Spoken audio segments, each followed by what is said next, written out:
Hello guys, তো আজকে মায়ের জন্মদিন। তো মায়ের জন্য একটা ছোট্ট একটা গিফট নিয়েছি। তো দেখতে পাচ্ছ আমার হাতে গিফটটা।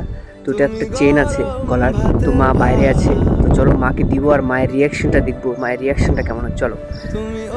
তো ভগবান যেন সবার বাবা মাকে সুস্থ রাখে এবং ভালো রাখুক, এটাই চাই সব সময়। তো দেখতে পাচ্ছ মায়ের কাছে চলে এসেছি, আর মা কিন্তু বুঝতে পারছে না মায়ের হাতে কি আছে। মা বুঝতেও পারছে না যে কীভাবে এটা দিতে হয়, কি মানে কী করতে হয়।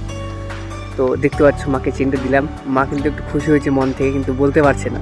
তো মায়ের কিন্তু খুব পছন্দ হয়েছে। তো মাকে বললাম চলো ঘরে যেয়ে পড়বা আর আমাকে দেখাবা কেমন লাগে। তো মা দেখো চেনটা খুলছে, আর আমি সাইডে দাঁড়ায় দাঁড়ায় হাসছি। মা বলছে দাম কত নিয়েছে। মা তো বলবেই, কিন্তু দাম কিন্তু মাকে বলিনি। দেখো মা খুলছে চেনটা। চেনটা গলায় পড়বে, মাকে অনেক সুন্দর লাগছিল চেনটা পরে।